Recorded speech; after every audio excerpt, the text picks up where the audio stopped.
All right, let's jump in. We're talking about stories. Uh, this is kind of a theme in the week where we've been doing in our core programs.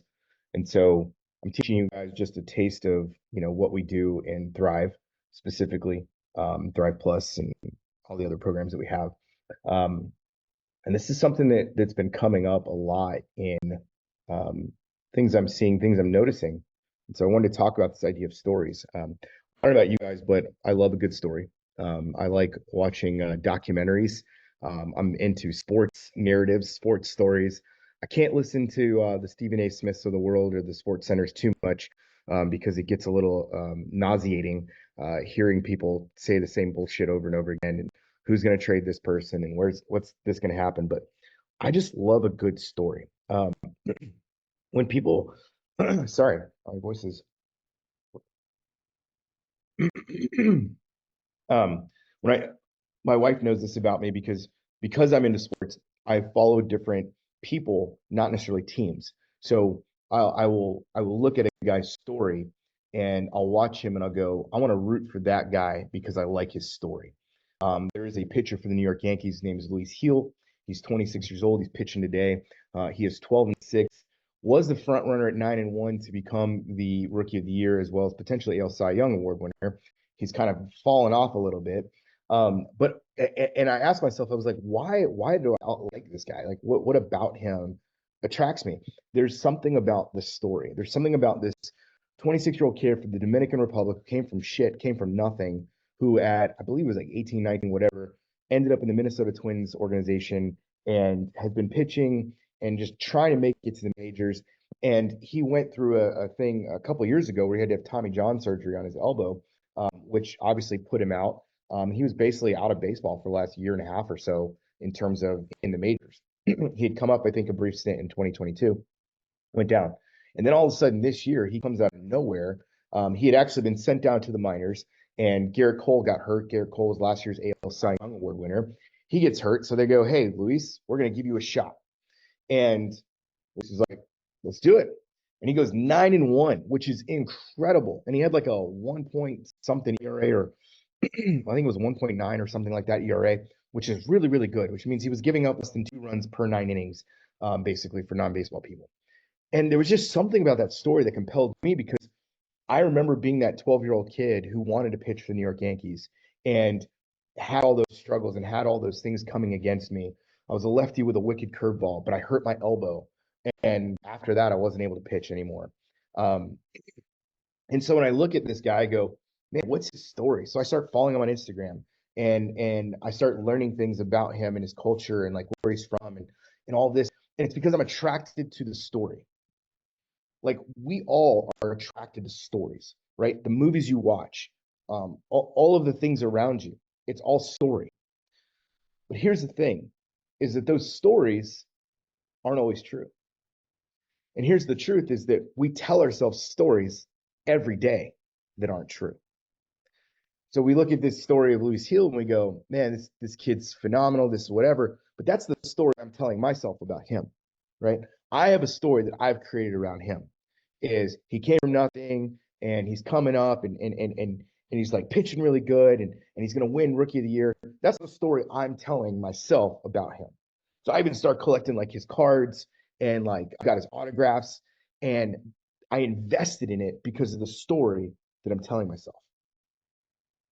Hope you see where I'm going with this. The thing is every day we're telling ourselves stories. We create narratives around our situation. You're telling yourself a story right now about your marriage. You're telling yourself a story right now about you. You're telling yourself right now a story about your ability to work out at the gym. You're telling yourself a story right now about how much money you make. You're telling yourself a story right now about your kids and how they'll be destroyed if you get a divorce. See, what we come to the table with is nothing but stories. And in those stories, there's grains of truth, but not necessarily actual truth. And the difference is we have to challenge the stories. We have to challenge the narratives. We have to challenge those things that we know are not necessarily true to find the real truth. There's an exercise we do in our Thrive program called Truth Serum. And the whole point of this exercise is to get guys to admit the truth about their situation, to admit the truth about themselves so that they can have freedom. How many of you realize that that is ultimately what every man wants? When we really think about why do we want more money? Freedom. Why do we want love the way we want love? We want freedom in that. We want to freely be able to love our wife, and we want her to freely be able to love us. Like, why do we want the things we want? Because freedom is in the heart of every man. Like, you weren't born to be a slave, but we go after those things, those stories that just give us breadcrumbs. I posted this the other day that slaves go after breadcrumbs, sons go after the whole meal, right? And if you are a slave, you're not sitting at the master's table. You're just hoping for breadcrumbs to come to the floor, and that's the story you're telling yourself. I'm not worthy to sit at the table. I'm not worthy to be in abundance. I'm not worthy to have enough money. I'm not worthy to have a good relationship. I'm not worthy of those things, so therefore I'll settle for breadcrumbs. You settle for breadcrumbs financially, emotionally, spiritually, physically, until you actually go after it. I mean, I see there's a guy at the gym right now. He probably had to change his story about his life to get him to this place where he's at right now. I personally go to the gym 5 days a week, not to tell you guys this wonderful story about how great I am at lifting weights, but it's because the story I was telling myself was it was okay to go once a week, 3 times a week, maybe, and act like I was doing myself a service and act like I was actually healthy, act like I was actually doing something, when in all reality, I was just getting fat and fat and fat. And it's a fucking lie. I was telling myself a fucking lie. It was story, right? We all have these stories that we're telling ourselves. So I want to challenge you right now to ask yourself, what is the story I'm telling myself about my marriage? I want to open it up here for a few minutes, and I want you guys to hop on. There's a couple of you guys I know and a couple you don't know. I'd like to hear from new guys that I haven't heard from before. Let me see. I don't know who's actually got their camera I'm looking at. I know Aaron can't talk because he's at work. Let's go. Andrew Scogan. Yeah, Andrew Scogan. I think we have a call today. So let's preempt it up. Let's talk about what is the story you're telling yourself, man, about your marriage. Hey, hey, everybody hear me okay? Yep. Cool. Thanks for having me on. And a story that I've told myself that you kind of just mentioned it was that my kids will be devastated. My wife wants to separate, clinging on, trying to do all the things to better myself. Part of me believes it's for myself. Deep down, I know part of it's because I'm wanting to win her back. And so, the stories I'm telling myself are, our finances will be in ruin. We won't be able to give the kids the opportunities they deserve. The kids will be upset and not understand. And whether or not those things are true and to whatever degree, those stories aren't serving me to become a better person for me and for them and for my marriage. So I deal with a lot of issues with consistency. So I'm going through that 5-day challenge right now, and some of the things I need to do are to exercise more regularly, eat better, try to build up my mental and physical state so that I can show up my best. But I don't do those things consistently. Just like you were saying, like, oh, I ran this week. I may run next week, or I may lift a few weights, but to come up with something consistent. And I think part of my issue is that when I'm doing it in order to win her back or to have her see what I'm doing, like I literally last week went on a run early in the morning and, everyone's still asleep. And rather than putting my running clothes into the washing machine, I left them out in the bathroom where I would shower afterwards, just so that I know my wife would see it and then know, like, oh, he went running, like he's taking care of himself, right? Because I didn't want to just say, hey, I ran today, Yeah. So Well, it's something that I did for me, hold on, but hold on. yeah, Let's sure. call that for what it is. That is manipulation. Yes, absolutely. And it's not to shame you. I know this is our first interaction, so keep in mind, I will never shame you. This is for everyone else to see and hear. This is what we all go through. Because the story you were telling yourself was what? What was the story you were telling yourself around if I leave this out? Uh, the story I was telling myself is that she'll she'll think that I'm doing something positive, and she'll want me back um, for that. Uh, Yeah. Like like saying that out loud, how does that sound to you? it's it's hard because I know that I still need to run, but to make the mindset shift of I'm doing this solely for me. If she notices, great. If she doesn't, I'm still doing this for me. So up in my prefrontal cortex, my logical mind, I know what the mindset needs to be and should be, but with the emotions and uh, dealing with all the tough stuff with potential separation and divorce, it's sometimes hard to decipher the two, which is what brought me here in the first place and why I've started journaling. So Yeah. here I am. But can you see how powerful it is when you just stop and slow down and ask myself, what is the story I'm telling myself about the thing I'm doing? Right. And what you're saying is in this case, you went out for this run and maybe even the first motivation was for yourself. But then you're like, if I leave my clothes out, she'll notice that. She'll notice those clothes and she'll see that I'm doing something for myself. And then she'll want to come back to me. So you created this whole narrative based on if you do these certain acts, you're going to get this response from her. And dude, I see this thousands of times a week, month. I don't even know. Like, this is how men operate. I did the same thing when I was going through all my shit with my ex-wife. It was like, okay, let me leave these books out. Oh, you know what I was notorious at? I was notorious at taking pictures and putting on Instagram. I was notorious at, oh, look, here's me and my kids doing something together.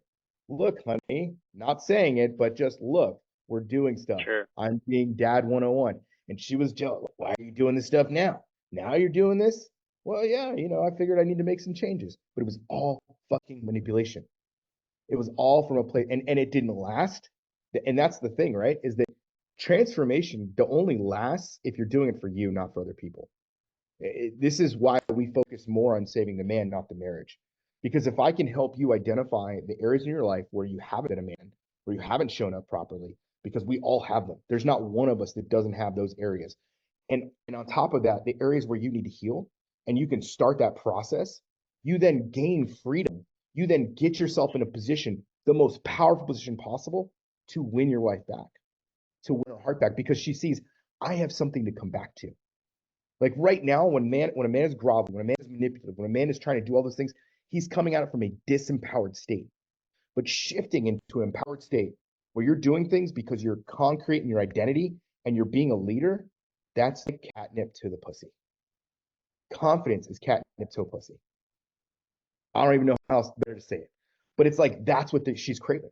She's craving for you to be decisive for yourself, be decisive for your kids, to be a fucking leader. She's craving for you to take care of yourself, not to show her, but just let the guns come out, right? Like over time, 3 months, 4 months, 5 months, you all of a sudden have these guns, or your body starts looking like your body will metamorphosis. She doesn't have to see you go to the gym; she sees the fruit of it, right? I have this theory, and it's really kind of a biblical thing where it talks about the idea of like, if I focus solely on growing my tree to bear as much fruit as possible, people can eat off that fruit. And I don't have to shove the fruit down their throats. They'll be around me and they'll be like, man, there's good fruit there. Wow, there's good fruit here. Holy shit, dude, what are you doing different in your life? I don't have to broadcast to the world, oh my God, I've lost 45 pounds on doing this diet and I'm doing all this crazy stuff, because we're all like seeking validation. I don't have to seek validation. We just went to an event recently, I've been on this journey for myself personally, and I've lost a bunch of weight. And the guy's like, dude, you look great. I'm like, thanks, appreciate it. But I'm not looking for that. That means it's real for me, right? Same thing for you. It's like, if you want this shit to be real, it can't be about her validation. I have a saying, I go, if all the changes you're making are for you, why does it matter if she sees them? Why does it matter? It doesn't, right? Because ultimately your conviction can only come from your own personal ownership, not hers, right? Men feel guilty all the time for not doing the things, right? You said it here. Maybe running was part of it. Maybe she felt like you aren't taking care of yourself. Is that something she said to you? Is that you haven't been taking care of yourself? No, not specifically that. Um, but I just want to be more attractive to Okay. her. So So, but I do subconsciously, hear what you're saying, and I do have other examples that where that would fit more, where she's give made me another comments. example. Give me another example. Um, uh, Too quick to anger and impatience with the kids. So I'll make. I know that there's been times where I know she's been around, and I've made an extra effort, maybe that I wouldn't make if she wasn't there, to be like, well, hey guys, let's. I know see we're frustrated brushing our teeth. Would you like to listen to a song while just whatever it is? But I know that I'm doing it there, and I never, obviously say like, hey, did you see how nice I was with the kids? But it's just like leaving those clothes out. Like I'm doing Yeah. it from a place of, like you said, manipulation. So, Yeah. Yeah. I mean, ultimately, if we want to have the lives that we want, it's not about the wives we have. It's solely about you first. Your wife doesn't complete you. We've all bought the Jerry Maguire bullshit. Your wife does not complete you. She doesn't make you a man. And too many men take their masculinity to the woman and say, "Make me a man." And what happens is we either get emasculated or we create an addiction. That's what happens. We're either emasculated or we're addicted. John Eldridge. It's beautiful. And it's so true because we take that question like, am I a man? Am I a real man? And if only her, if she's the only person that can tell you you're a real man, you're fucked. You're absolutely fucked. Absolutely fucked. Masculinity is bestowed by masculinity, meaning that you can only get your masculinity from another man, not from a woman. And I don't know your story. I don't need to know your story. I'm not a therapist, but a lot of men raised in single homes, single mom homes. A lot of men raised with emasculating fathers, meaning fathers who weren't physically present, emotionally present, etc. That's all they know. And so because of that, they have this huge father wound in their life. And so then they go to their wife and go, please validate me. Tell me I'm a man. And as soon as she pulls away, because maybe in the beginning she does, maybe in the beginning she's like, oh, you're a great man, you're a great husband, you're this, you're that. And you're like, oh, I feel so good about myself. And then all of a sudden she abandons, all of a sudden she rejects, and our whole masculine journey is just fucking unraveled. And we're like, who am I? I don't know who I am anymore. I was husband, I was father. Now I don't know who I am. And that's why to me, there's a beautiful journey of going through this process. Whether you're separated, divorced, or you reconcile, this process is an opportunity to grow the most you will probably ever have in your life. Like we do a lot of growth in our younger years, teenage years, but around 20s, we stop kind of growing a lot. We stop kind of doing the things that we were doing earlier. And so there's not those big leaps of growth, right? To go from ninth grade to 12th grade, huge leaps of growth, maybe a little bit in college. But once we're out of that, once we get in a career, we get settled. We become stagnant, especially once you have kids, you become stagnant. You don't actually focus on your own growth. And this right here, this is your biggest opportunity to become the man that you know you could be down deep downside. And if a man doesn't have a vision for who we want to be, it's because he has stifled that vision because it's too depressing to think about. It's too hurtful to think he can never be that man. Does that make sense? yeah, absolutely. Cool. I appreciate you sharing. Look forward Thank to you. our conversation later. It's today, right? I Sure. think it's Thanks. today. Yeah. Yeah. Uh, Yeah. who else has a story that they've been telling themselves, whether about their marriage or situationally, that you want to unpack a little bit?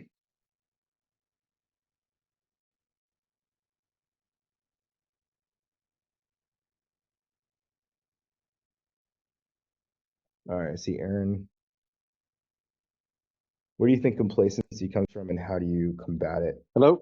Oh, You asked. hold, You asked to share.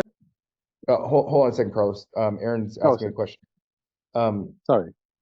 no, you're good. You're seeing the truth. Where do you think complacency comes from?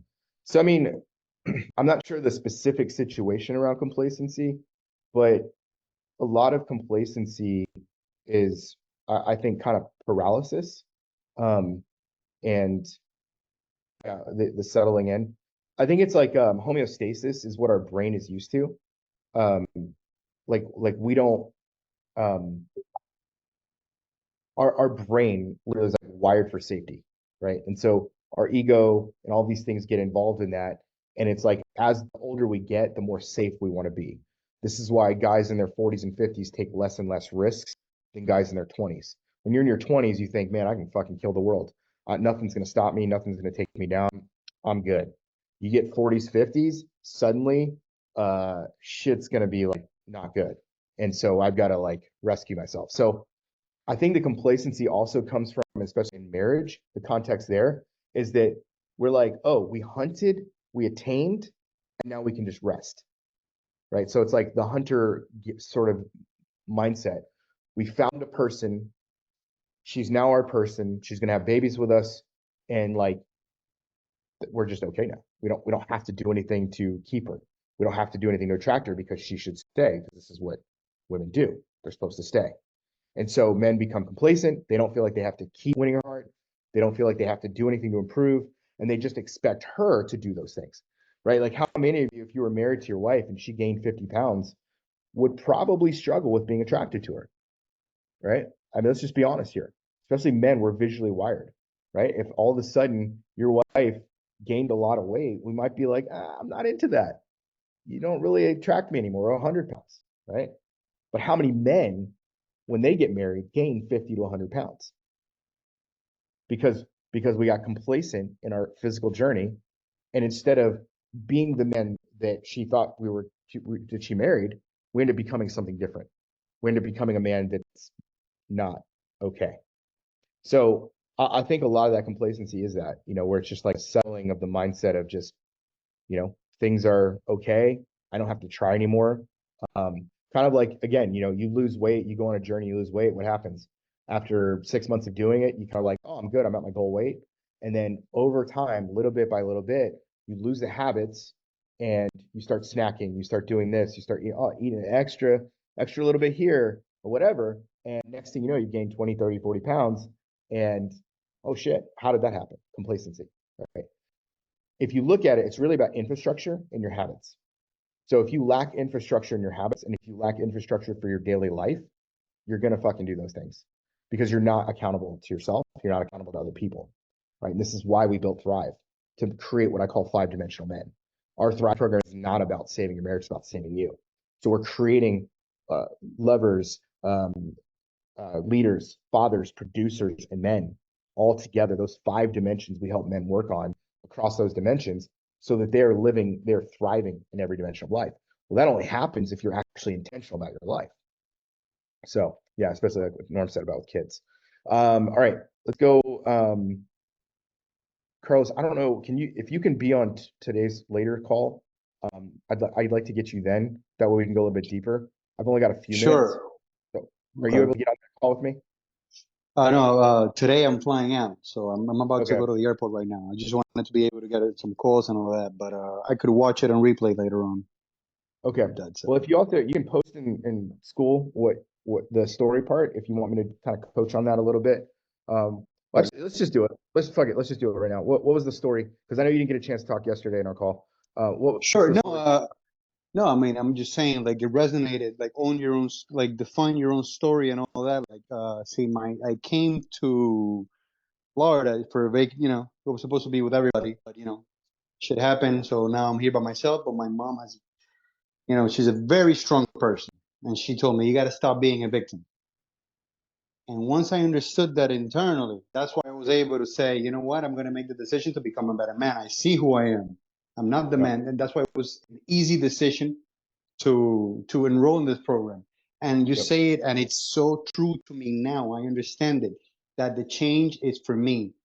Yep. I'm at the point that if she wants to come back, great. If she doesn't, it is what it is. But I'm going to be a better man, and I'm excited that I'm going to be in a healthier relationship, whether Yep. it be with her or not.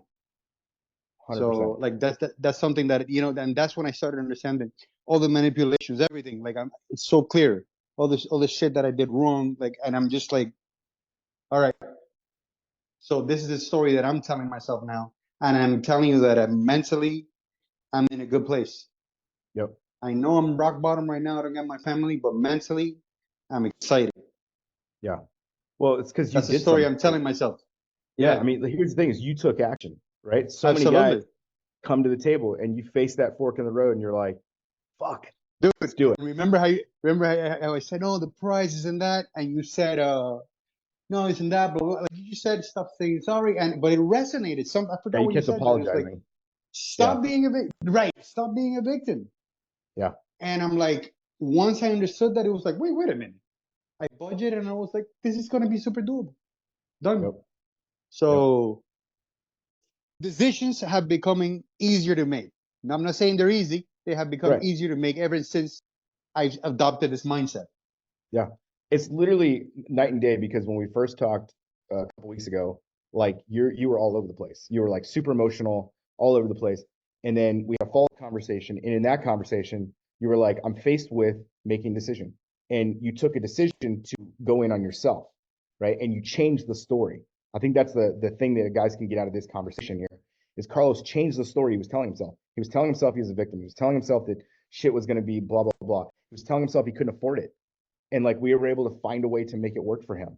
So, That's why I guys, wanted to add something that I'm sorry, I don't mean to beat up, but like, yeah, but something that Aaron said that is like, I tell my story that I'm going to be financially in ruins. No, don't tell it to yourself, because even if yeah, you divorce, you got to keep on going for your kids.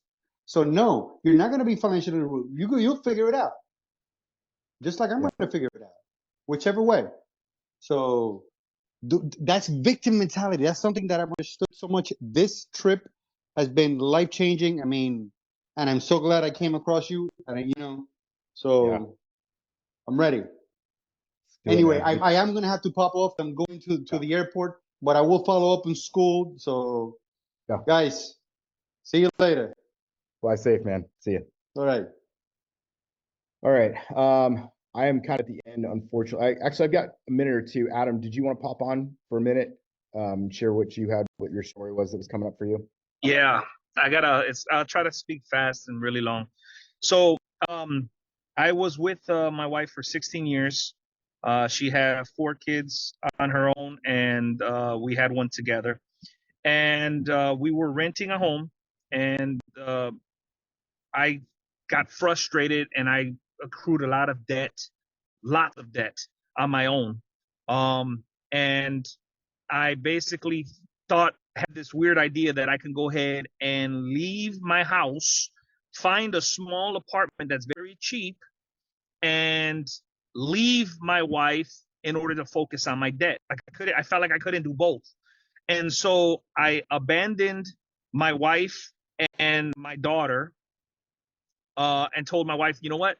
You didn't help me when I needed help. This is the only way possible.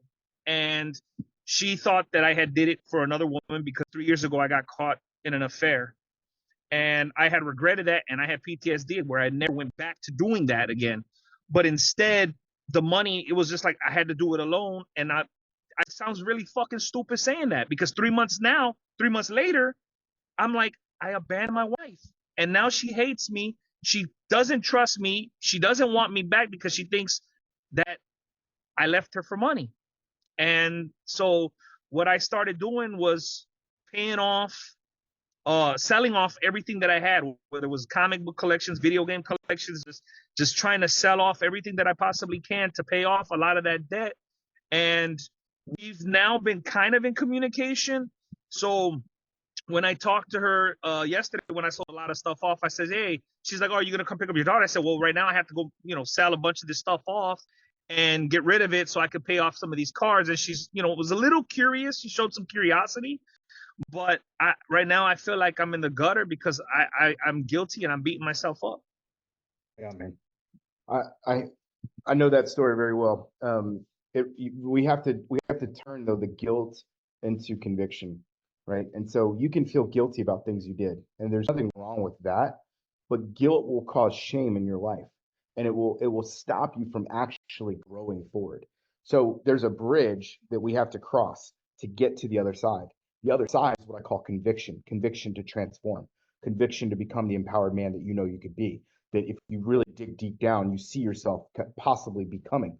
But the only way you get from guilt to conviction is ownership. You have to 100% take ownership. And you're starting that process, right? You're starting to, take care of the debts. You're starting to do those things, but you've broken all this trust. And the only way you can build back trust is through emotional connection. Right now, you have zero emotional connection. You don't know how to communicate with her. You probably don't have boundaries with her. you're all over the place, right? And so like those are the main things you got to fix. Here's I'll just kind of shoot this out for everyone. If you're like new to us, new to what we're doing, I always recommend my 5-day challenge because it's 27 bucks. It's super low. I'm not an info guy, meaning I'm a coach. But what I did was I took 5 core concepts, put it in a package for 27 bucks. If you want, we'll post the link in the thing here. I would say that's the best place to start with us. Following my free content as well. I've got 177 episodes. So if you're in a place where you're like, dude, I couldn't even think about coaching and all this other stuff, that's where I always tell guys to start because that'll at least give you a paradigm, give you a way to move forward, move into something. Because right now you're just like, I'm searching for this, I'm searching for that. And you start to hodgepodge as if you're like a buffet. And what you need is a fucking steak. You need a fucking steak meal. It's going to get you from point A to point B. And that's what we do in the challenge. So I appreciate you sharing, man. I think we were connected in Messenger as well. So we can keep the conversation going. But guys, that's what I recommend to those of you who haven't started your journey with us. Or if you want to just hop on a call with me too, we can post the link to my calendar. My sister can post that right there. And I will talk with you guys later. I've got to get on another meeting. This was good. Hopefully you guys understood the story concept. If you haven't totally watched everything, go back and watch. We'll send out the replay, I think, tomorrow. And for those of you I'm talking to soon, I'll talk to you later. Have a good one, guys. See you.